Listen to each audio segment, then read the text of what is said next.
নমস্কাৰ মৰমৰ ছাত্ৰ ছাত্ৰী আৰু মোৰ বন্ধু বান্ধৱীসকল, মোৰ ইউটিউব চেনেলটোত আপোনালোকৰ স্বাগতম জনাইছোঁ। আজি মই লৈ আহিছোঁ ক্লাছ 10ৰ অধ্যায় 11 অৰণ্য যাত্ৰা। ছাত্ৰ ছাত্ৰীসকল, তোমালোকে ভিডিঅ'টো স্কিপ নকৰাকৈ শেষলৈকে চাব। ইয়াতে পাঠ ভিত্তিক গোটেইখিনি কুৱেশ্যন দিয়া আছে আৰু অতিৰিক্ত কুৱেশ্যন দিয়া আছে। ইয়াত প্ৰথমতে দিয়া আছে আমাৰ 1 নম্বৰত চমু উত্তৰ লিখা। ইয়াত 1 মাৰ্কৰ কুৱেশ্যন দিয়া আছে, তোমালোকে চাই ল'বা। 1ৰ ক দিয়া আছে ইয়াত বিদ্যালয়ৰ 8ম আৰু 9ম শ্ৰেণীৰ শিক্ষাৰ্থীসকলক কোনখন অৰণ্যলৈ নিয়া সিদ্ধান্ত লৈছিল। ইয়াৰ উত্তৰ হ'ব কাজিৰঙা ৰাষ্ট্ৰীয় উদ্যান। আমি সকলোৱে চিনি পাওঁ কাজিৰঙা ৰাষ্ট্ৰীয় উদ্যান। 2 নম্বৰত দি আছে খ নম্বৰ পল আৰু পাহি কোন শ্ৰেণীত পৰে। ইয়াৰ উত্তৰ হ'ব পল 9ম শ্ৰেণীত আৰু পাহি 8ম শ্ৰেণীত পৰে। গ নম্বৰ পল কোনবোৰ কাম ছোৱালীৰ বুলি পাহিক কৈছিল। উত্তৰ ঘৰ সৰা, বাচন বৰ্তন ধোৱা, ঘৰৰ আচবাবৰ ধূলি বালি মচা, নিজৰ কাপোৰবোৰ নিজে ধোৱা আদি কথাই কৈছিল। তাৰপিছত ঘ নম্বৰ লৰ্ড কাৰ্জন কোন। লৰ্ড কাৰ্জন কোন ইয়াতে কৈছে। উত্তৰ লৰ্ড কাৰ্জন হ'ল এজন ইংৰাজী ভাইচৰয়।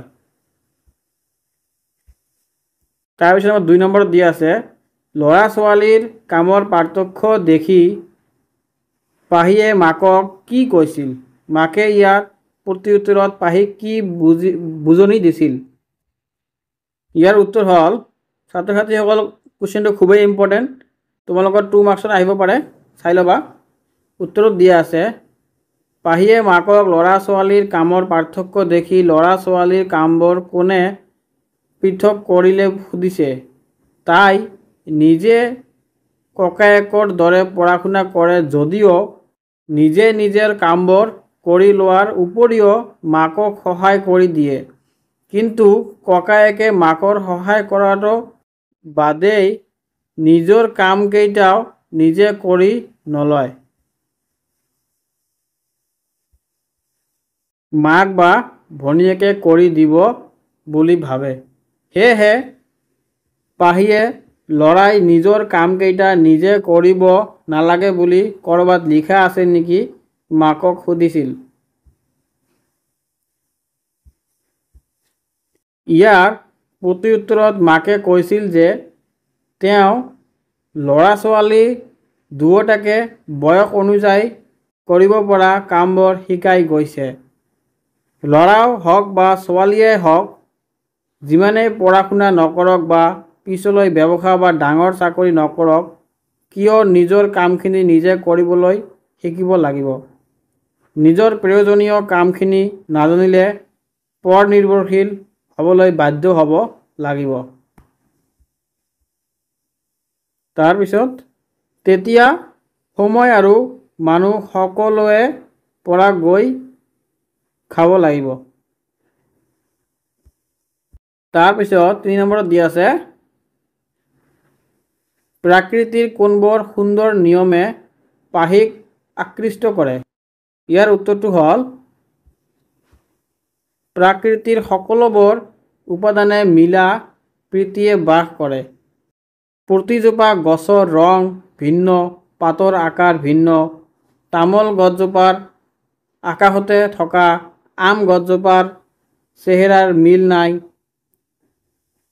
দুজোপা ভিন গছ ওচৰা ওচৰিকৈ মিলাপ্ৰীতি থাকে।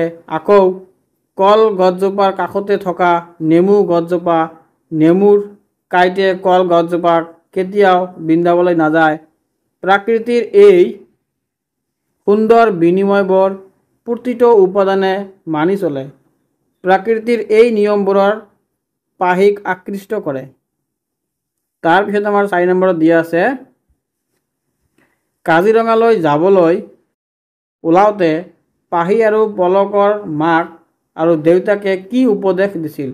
আমি জানো আমি সৰু থাকোঁতে আমি কলৈ যাবলৈ ওলাওঁতে আমাৰ মাক দেউতাকে কিবা কিবি কৈ দিছিল আৰু পাঠৰ সহায়ত সেইটোৱে তোমালোকক বুজাইছে। ইয়াৰ উত্তৰটো হ'ল কাজিৰঙালৈ যাবলৈ ওলাওঁতে পাহি আৰু পলকৰ মাক আৰু দেউতাকে উপদেশ দি কৈছিল যে তোমালোকে যেন শিক্ষকৰ লগ নেৰা, মানে শিক্ষকৰ যিটো ক'ব সেইটোৱে শুনিব লাগিব, শিক্ষকৰ লগ নেৰিবলৈ কৈছে। শিক্ষকে যি কথা কয় সেইমতে যাতে চলে, লগতে মাকে নিজৰ বয় বস্তুবোৰ চম্ভালিবলৈ উপদেশ দিয়াৰ লগতে কৈছিল যে অৰণ্যৰ পৰা বহু কথা শিকিবলগীয়া আছে, গতিকে তোমালোকে যিমান পাৰা অৰণ্যৰ পৰা শিকি অহা উচিত। তাৰপিছত আমাৰ 5 নম্বৰত দিয়া আছে, কামত ল'ৰা ছোৱালী বুলি ভাগ নাই, যেনেকৈ কাম ভাগ কৰি দিছে তেনেকৈ কৰা। কথাষাৰৰ বক্তা কোন? তেওঁ কিয় কথাষাৰ ক'ব লগা হৈছিল? অতি গুৰি মাৰি লিখা। ইয়াৰ উত্তৰটো হ'ব, এই কথাষাৰৰ বক্তা পলহঁতৰ গণিতৰ শিক্ষক ৰঞ্জিত হাজৰিকা।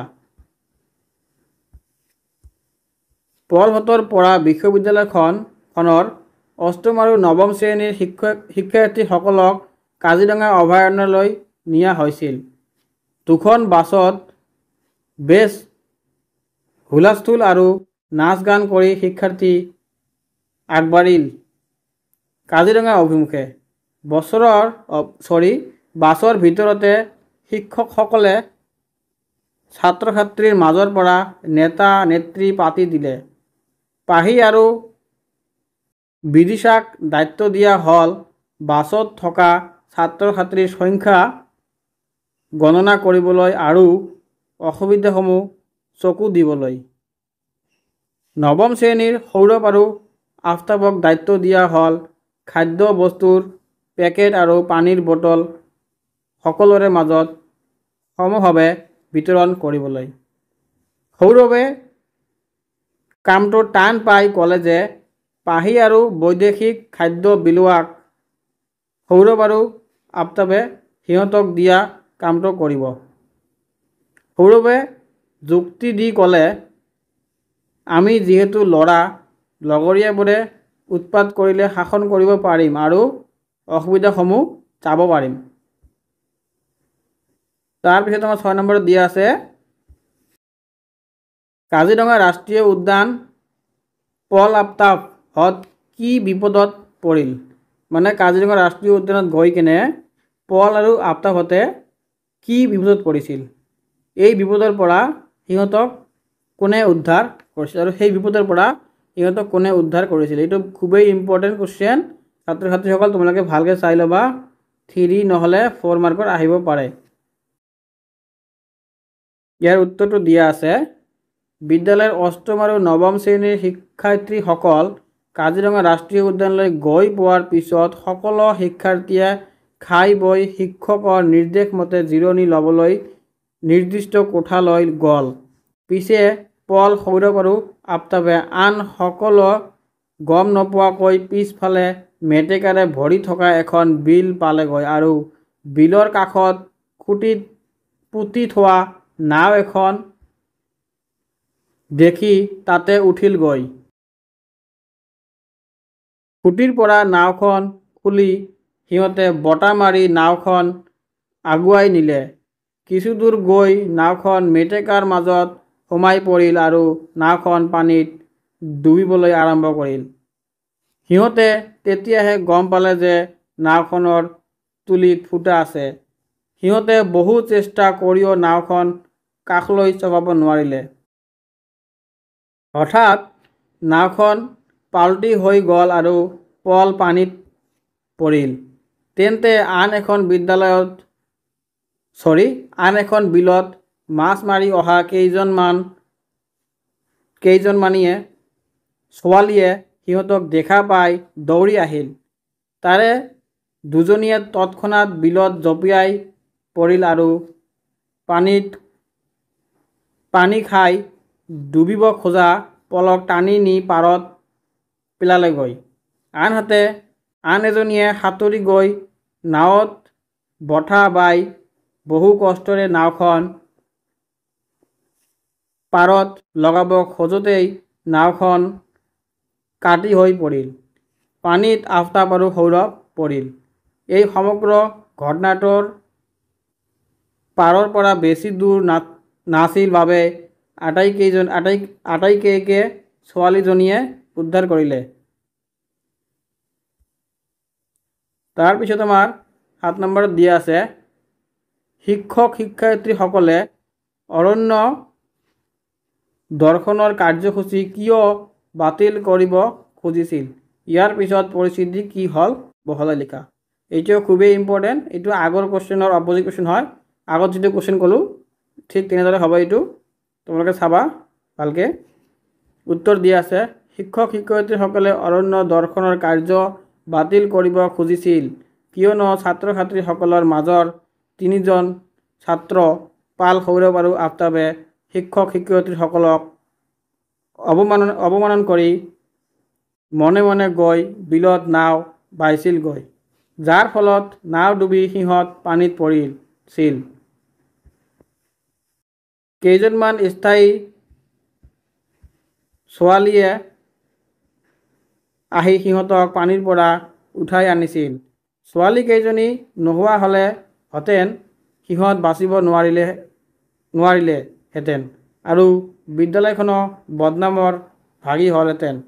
ছাত্ৰ ছাত্ৰীৰ দলটোক লৈ ঘূৰি ফুৰিবলৈ হ'লে কেৱল শিক্ষক শিক্ষয়িত্ৰীসকল দায়িত্বশীল হ'লেই নহ'ব, ছাত্ৰ ছাত্ৰীসকল নিজেও শিক্ষকৰ বাধা তথা দায়িত্বশীল হ'ব লাগিব। সেয়েহে তেওঁলোকে অৰণ্যৰ কাৰ্যসূচী বাতিল কৰাৰ সিদ্ধান্ত ল'লে। তাৰপিছত ইয়াত 8 নম্বৰত দিয়া আছে মহিচন্দ্ৰ মিৰি কোন? কাজিৰঙাক বিশ্ব দৰবাৰত চিনাকি কৰাই দিবলৈ তেওঁ কেনে ভূমিকা লৈছিল? মহিচন্দ্ৰ মিৰি হ'ল কাজিৰঙাৰ প্ৰথম ভাৰতীয় তথা অসমীয়া অৰণ্য বিষয়া। তেওঁ কাজিৰঙাৰ গড় আমেৰিকা যুক্তৰাষ্ট্ৰ চিৰিয়াখানালৈ পঠিয়াই কাজিৰঙা অৰণ্য যে গড়ৰ বসতিস্থল সেই কথা সমগ্ৰ জগতত প্ৰথম জনালে। বিশ্ব মানচিত্ৰত কাজিৰঙাক চিনাকি কৰি দিয়া প্ৰথম ব্যক্তিজনেই হ'ল মহিচন্দ্ৰ মিৰি। ছাত্ৰ ছাত্ৰীৰ খুবেই ইম্পৰ্টেণ্ট, তোমালোকে চাই লোৱা ভালকৈ। তাৰপিছত 9 নম্বৰত দিয়া আছে আমাৰ নিগনা চিকাৰীৰ প্ৰকৃত নাম কি? তেওঁ কাক প্ৰথমে কাজিৰঙাৰ গড় দেখুৱাইছিল? নিগনা চিকাৰীৰ প্ৰকৃত নাম কি? উত্তৰ নিগনা চিকাৰীৰ প্ৰকৃত নাম হ'ল বাপিৰাম হাজৰিকা। তেওঁ লেডি কৰ্জনক প্ৰথমে কাজিৰঙাৰ গড় দেখুৱাইছিল। 10 নম্বৰটো হ'ল কাজিৰঙালৈ যাত্ৰা কৰি শিক্ষাৰ্থীসকলে কি কি বিশেষ শিক্ষা লাভ কৰিলে বুলি শিক্ষক শিক্ষয়িত্ৰীয়ে সকলক অৱগত কৰিছে? ইয়াৰ উত্তৰ দিয়া আছে নিজে কৰিব পৰা কামসমূহ নিজেই কৰিব লাগে, আনে কৰিব বুলি বাট চাব নালাগে। 2 নম্বৰ হ'ল গছ বন জীৱ জন্তু মানুহৰ বন্ধু, মানুহে গছ নাথাকিলে জীয়াই থাকিব নোৱাৰে। 3 নম্বৰত দিয়া আছে ল'ৰা ছোৱালী সকলো সমান। 4 নম্বৰত আত্মৰক্ষা কৰিব নাজানিলে মৰাসাহ দেখুওৱা মূৰ্খ কাম। 5 নম্বৰ দলীয়ভাৱে ক'ৰবালৈ গ'লে অনুশাসন শৃংখলা মানি চলাটো জৰুৰী কথা। তাৰপিছত আহিল আমাৰ ভাষা বিষয়ক 11 নম্বৰ বাক্য ৰচনা কৰা। ইয়াত কিছুমান বাক্য দিয়া আছে, এইবিলাক বাক্য ৰচনা কৰিব লাগে। প্ৰথমত দিয়া আছে আমাৰ উত্তৰ ককাই ভনী। ককাই ভনীয়েকে সদায় মিলা প্ৰীতিয়ে থাকিব লাগে। 2 নম্বৰ দি আছে টুলুং ভুটুং, নাওখন টুলুং ভুটুং কৰিছে। চিঞৰ বাখৰ, ভূমিকম্প আহিলে চিঞৰ বাখৰ কৰিব নালাগে। তাৰপিছত হ'ল মানুহ দুনু, কাজিৰঙা অভয়াৰণ্য চাবলৈ দেশ বিদেশৰ পৰা মানুহ দুনু আহে। তিতি বুঢ়ী, মাম্পীয়ে তিতি বুঢ়ী স্কুললৈ গৈছে। তাৰপিছত 12 নম্বৰ মধ্যাহ্ন হোৱাৰ কাৰণ দৰ্শনা। ইয়াত কিছুমান শব্দ দিয়া আছে, এইবিলাকত মধ্যাহ্ন কি হৈছে তোমালোকে কাৰণটো দেখুৱাবলৈ কৈছে। ইয়াত আমি কৈ দিম। উত্তৰ দি আছে যেনেকুৱা আছে অৰণ্য, হাখৰি ৰ মধ্যাহ্ন আৰু পেটকাৰৰ পাছত থকা একেটা পদকে থকা দন্ত্য মধ্যাহ্ন হয়। তাৰপিছত আছে আমাৰ ইয়াত অৰ্পণ। হাঁচৰি পেটকাৰ্ডৰ আৰু মধ্যৰ পাছত থকা একেটা পদতে থকা দন্তন্য মূৰ্ধন্য হয়। কণ্ঠ হ'ল ট বৰ্গৰ বৰ্ণৰ লগত যুক্ত হ'লে দন্তন্য মূৰ্ধন্য হয়। উৰণি হাঁচৰি পেটকাৰ্ডৰ মূৰ্ধন্য স পাছত থকা একেটা পদতে দন্তন্য মূৰ্ধন্য হয়। পুৰণি হাঁচৰি পেটকাৰ্ডৰ মূৰ্ধন্য স্বৰ পাছত থকা একেটা পদত থকা দন্তন্য মূৰ্ধন্য হয়। তাৰপিছত আৰম্ভৰ পূৰ্ণ হাঁচৰি পেটকাৰ্ডৰ পাছত থকা একেটা পদতে থকা দন্তন্য মূৰ্ধন্য হয়। তাৰপিছত ছাত্ৰ ছাত্ৰীসকল আমাৰ এতিয়া এডিশ্যনেল কুৱেশ্যন মানে অতিৰিক্ত কুৱেশ্যন, এইটো খুবেই ইম্পৰ্টেণ্ট, তোমালোকে চাই ল'বা। 2 মাৰ্কছৰ 1 মাৰ্কছৰ আহি থাকে এইবিলাকৰ পৰা। কামত ল'ৰা ছোৱালী 1 নম্বৰ আছে আমাৰ কামত ল'ৰা ছোৱালী বুলি ভাগ নাই, যেনেকৈ কাম ভাগ কৰি দিছোঁ তেনেকৈ কৰা। এই কথাষাৰ আমি আগতে পাই আহিছোঁ আৰু মই ডাবলকৈ নপঢ়োঁ। এইটো 2023 আহিছে SSLC এক্সামত, তোমালোকে এনচাৰটো চাই ল'বা। এই কথাষাৰৰ বক্তা শ্ৰীমতী মণিমালা মন্না। তেওঁ এই কথাষাৰ ক'বলগীয়া হৈছিল কাৰণ তেওঁ কামৰ সমান বণ্টনৰ ওপৰত গুৰুত্ব আৰোপ কৰিছিল।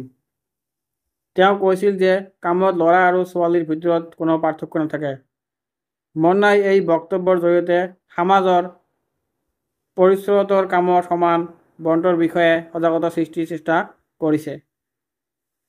তাৰপিছত 2 নম্বৰত দি আছে কাজিৰঙালৈ যাত্ৰা কৰি শিক্ষাৰ্থীসকলে কি কি বিশেষ শিক্ষা লাভ কৰিলে বুলি শিক্ষক শিক্ষয়িত্ৰীসকলক অৱগত কৰিছে। এইটো আহিছে 2023, তোমালোকে চাই লওঁ ভালকৈ। তাৰপিছত দি আছে 3 নম্বৰত কামত ল'ৰা ছোৱালী বুলি ভাগ নাই, যেনেকৈ কাম ভাগ কৰি দিয়া হৈছে তেনেকৈ কৰিবা। এইটো আহিছে 2023, তোমালোকে চাই ল'বা। এইটো মই আৰু কৈ নিদিওঁ, ভিডিঅ'টো বহুত দীঘলৈ যাব। 4 নম্বৰত দি আছে কাজিৰঙালৈ যাত্ৰা কৰি শিক্ষাৰ্থীসকলে কি কি বিশেষ শিক্ষা লাভ কৰিলে বুলি শিক্ষক শিক্ষয়িত্ৰীসকলক অৱগত কৰিছে। এইটো 1 মাৰ্কত দি আছে, তোমালোকে চাই ল'বা।